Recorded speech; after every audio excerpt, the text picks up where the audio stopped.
Antes do mundo ser formado, antes de Adão tomar seu primeiro fôlego, antes do primeiro nascer do sol sobre o Éden, havia guerra. Não na terra, mas nos próprios tribunais do céu mesmo. Esta é a história oculta da Bíblia. Começou na própria presença de Deus entre os anjos, no lugar onde a perfeita harmonia outrora reinava. Um ser glorioso, criado em esplendor, se voltou contra seu Criador. Orgulho incitou rebelião. Rebelião acendeu guerra. E a guerra que começou no céu moldou o destino do universo desde então. A Bíblia não se cala sobre este conflito. De Gênesis a Apocalipse, suas páginas registram a ascensão do inimigo de Deus, sua expulsão do céu, seu ataque implacável à humanidade e o certo dia em que enfrentará sua derrota final. Isto é mais que história. É o pano de fundo invisível de tudo que testemunhamos em nosso mundo hoje. Cada batalha entre verdade e mentiras, luz e trevas, vida e morte. Nesta lição, vamos descobrir a história oculta da guerra no céu. Como começou, como se moveu para a terra, como percorre toda a narrativa das Escrituras, e como terminará, não com incerteza, mas com o triunfo do Rei dos Reis. E antes de terminar, você verá por que esta guerra não está distante de você, porque você já está nela. Vamos começar. A Bíblia deixa algo muito claro desde o início. Deus não criou o diabo. Ele não criou um monstro, um assassino ou um mentiroso. O que Deus criou foi um perfeito, glorioso, majestoso ser, Lúcifer. Seu próprio nome em hebraico e latim significa portador de luz ou resplandecente. Ele foi projetado para refletir a luz da glória de Deus como uma joia impecável, irradiando beleza e esplendor. Em Ezequiel 28, 12, 15, Deus fala através do profeta, nos dando um raro vislumbre do estado original deste ser. Tu eras o selo da perfeição, cheio de sabedoria e perfeito em beleza. Estavas no Éden, o jardim de Deus. Cada pedra preciosa era teu ornamento: sardônio, topázio e diamante, carbúnculo, ônix e jaspe, safira, turquesa e esmeralda com ouro. A obra de teus timbres e tubos foi preparada para ti no dia em que foste criado. Tu eras o querubim ungido que cobre. Eu te estabeleci. Estavas no Monte Santo de Deus. Caminhavas para frente e trás no meio de pedras flamejantes. Estavas perfeito em teus caminhos desde o dia em que foste criado, até que a iniquidade fosse encontrada em ti. Esta passagem pinta um quadro impressionante. Lúcifer não era apenas mais um anjo entre milhões. Ele era o selo da perfeição, o exemplo máximo da habilidade de Deus no reino angelical. Sua sabedoria era incomparável, sua beleza impecável. Ele não estava vestido com roupas comuns, mas com o brilho das pedras preciosas, cintilando com as cores do próprio céu. A menção a timbres e tubos sugere que Lúcifer pode ter sido criado com um papel único na adoração. Alguns estudiosos da Bíblia acreditam que ele era o principal músico do céu, conduzindo louvores diante do trono de Deus. Sua voz, seu próprio ser, era um instrumento de adoração. Mas talvez a maior honra que lhe foi concedida esteja na frase "o querubim ungido que cobre".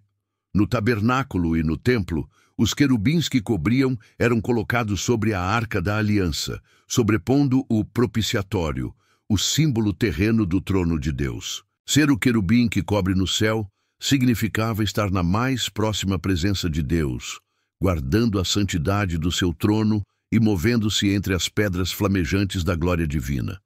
A posição de Lúcifer era suprema entre os seres criados. Ele recebeu autoridade, beleza, sabedoria e influência, tudo para refletir a glória do Criador.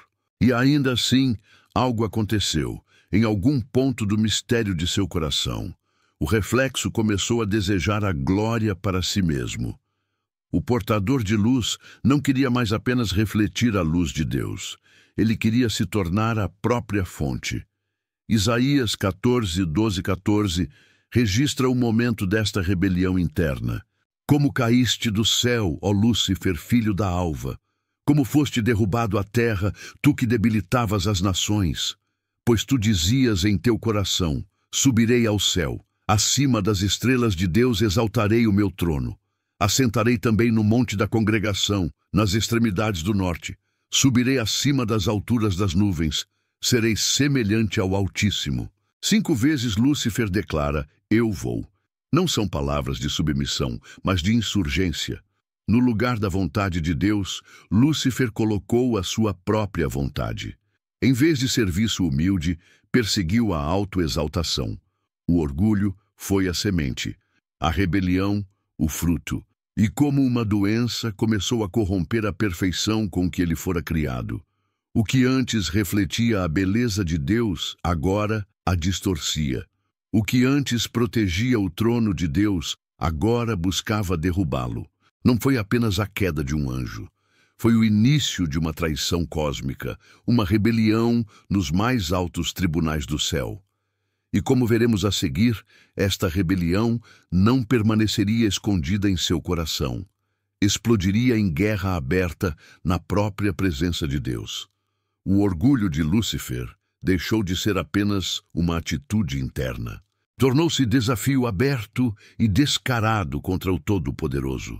A semente da autoexaltação, antes secreta, cresceu em rebelião completa. Não era um simples desacordo ou diferença de opinião. Era um golpe, uma tentativa de derrubar o governo de Deus no céu. O livro de Apocalipse nos dá a visão mais vívida do que aconteceu em seguida. Apocalipse 12, 7, 9 diz: E houve guerra no céu. Miguel e os seus anjos batalharam contra o dragão. E o dragão e os seus anjos batalharam, mas não prevaleceram. Nem mais se achou lugar para eles no céu. Assim, o grande dragão foi lançado fora, aquela serpente antiga chamada Diabo ou Satanás, que engana o mundo inteiro. Ele foi lançado à terra e seus anjos com ele. Pense nisso por um instante, guerra no céu. Quase não conseguimos imaginar. O céu é o lugar que associamos à paz, alegria e adoração. E ainda assim, o salão do trono de Deus tornou-se o centro do conflito cósmico. Não foi um debate simbólico. A palavra grega usada para guerra é pomos, raiz de pomos e de guerra cósmica, significando batalha estratégica, organizada e total. Foi o rompimento da harmonia na própria presença de Deus. Lúcifer, agora chamado de dragão, não agiu sozinho. Apocalipse 12, 4 nos diz que sua cauda varreu 1/3 das estrelas do céu e as lançou à terra. As estrelas simbolizam os anjos. 1/3 do exército angelical do céu, incontável em número, escolheu se alinhar com Lúcifer em sua rebelião. Imagine isso. Anjos que antes cantavam juntos em perfeita unidade, agora se enfrentando como inimigos. Aqueles que serviam lado a lado na adoração, agora formam linhas de batalha. Luz contra trevas, verdade contra mentiras, lealdade contra traição. E no meio deste caos, Miguel, o arcanjo, cujo nome significa quem é como Deus, se levanta para liderar os exércitos celestiais. A Escritura o mostra como guerreiro de Deus, defensor do seu povo e executor dos seus juízos.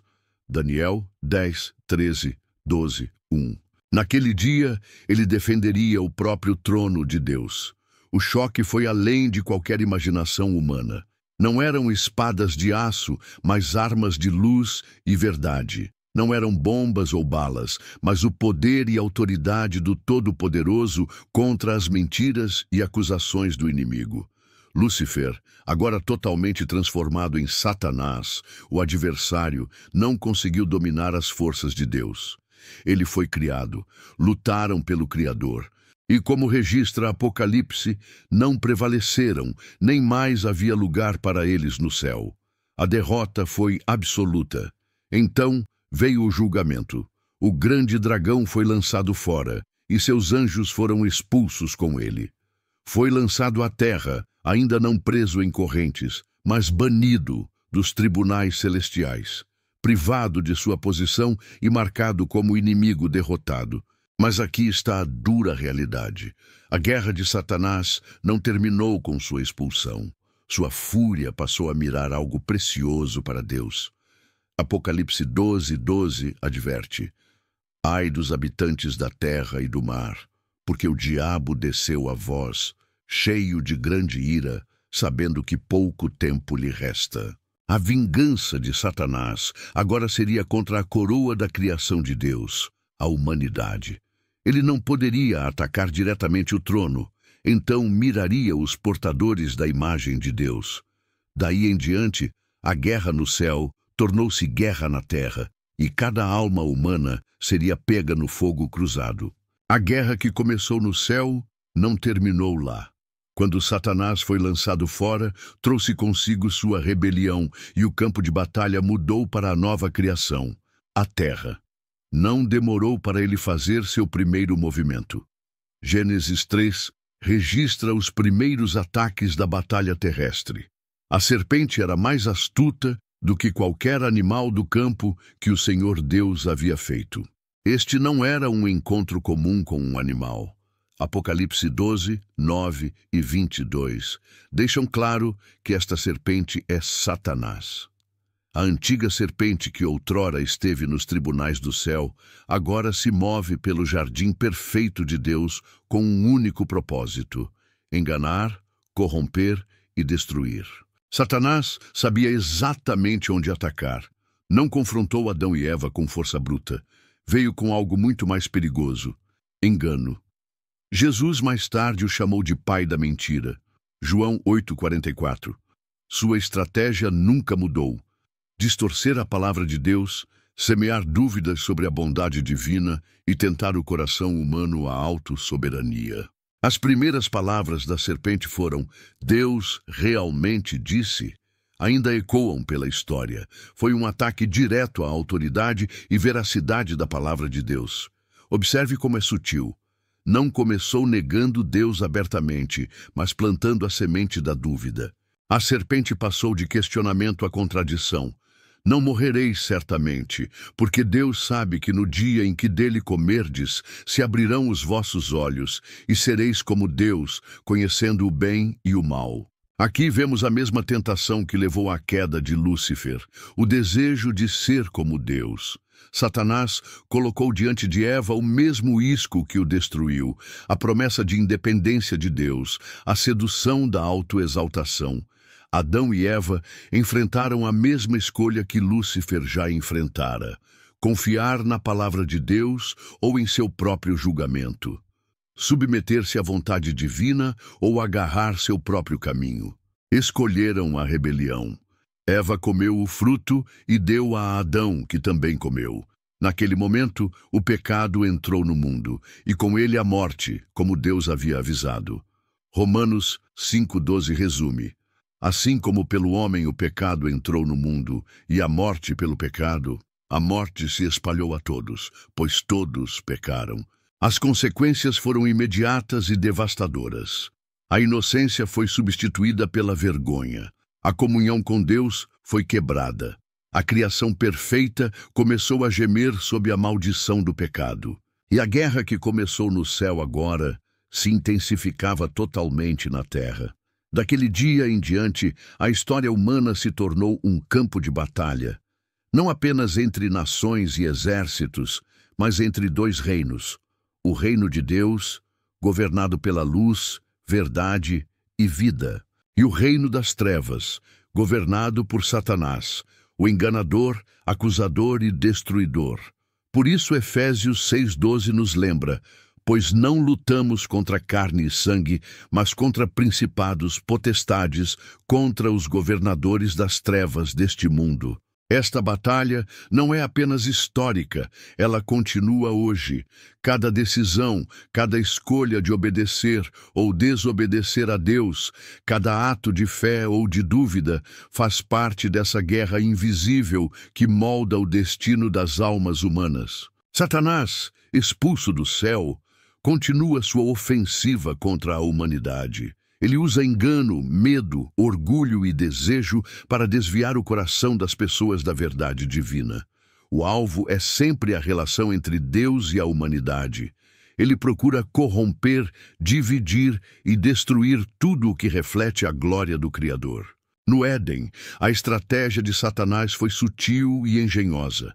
Ele não precisava vencer pela força. Sua arma era a persuasão, o engano e a manipulação. Perguntando a Eva, Deus realmente disse? Ele introduziu dúvida, questionou a autoridade de Deus e ofereceu a ilusão de independência. Este padrão se repete ao longo da história. Engano disfarçado de escolha, sedução disfarçada de liberdade, tentação que promete elevação própria, mas resulta em queda. Quando Adão e Eva desobedeceram, o pecado e a morte entraram no mundo. A perfeição da criação foi corrompida. A relação direta com Deus foi quebrada. A harmonia do céu começou a se refletir na terra como conflito. A guerra que começou entre Lúcifer e Deus agora se espalhou à criação, envolvendo toda a humanidade. Mesmo assim, Deus não abandonou seu plano. O conflito não é igual entre as partes. A Bíblia revela que, apesar da astúcia de Satanás, a vitória final pertence ao Criador. Desde a promessa de redenção a Abraão, passando pelas leis, profetas e finalmente a vinda de Cristo, toda a história humana mostra a batalha contínua entre o bem e o mal, a luz e as trevas. Cristo veio para restaurar o que foi perdido, derrotar o poder do pecado e do engano e abrir o caminho para que a humanidade pudesse reconciliar-se com Deus. A cruz não é apenas um evento histórico, é o ponto central da guerra cósmica. Através dela, a autoridade de Satanás é desafiada e a vitória final é assegurada. E mesmo hoje, cada ação humana, cada escolha moral, cada momento de fé ou dúvida é influenciado por essa guerra invisível. Cada decisão de se levantar contra a injustiça, de amar, de perdoar ou de servir, fortalece o reino de Deus. Cada ato de egoísmo, mentira ou violência fortalece o reino das trevas. Portanto, entender a história da guerra no céu não é apenas saber fatos antigos. É compreender o pano de fundo espiritual que ainda molda nosso mundo. É perceber que estamos em um campo de batalha e que cada pessoa tem um papel nessa luta. Não como combatentes físicos, mas espirituais, armados com a verdade, a fé, a justiça, a oração e a palavra de Deus. A batalha cósmica começou antes da criação da humanidade e continua hoje. Ela nos chama a atenção para o eterno confronto entre a luz e as trevas, entre a obediência e a rebelião, entre o amor divino e a corrupção. E no final, a Bíblia assegura que Deus prevalecerá, o Rei dos Reis triunfará, e todo ato de mal será finalmente julgado. A guerra que começou no céu continua a influenciar a humanidade, mas Deus oferece esperança através de Cristo. Cada escolha de fé, amor e justiça fortalece a luz sobre as trevas. Lembre-se, você já faz parte dessa história. Se este relato tocou seu coração, inscreva-se no canal e compartilhe com seus amigos e familiares. Ajude a espalhar a verdade e a luz neste mundo.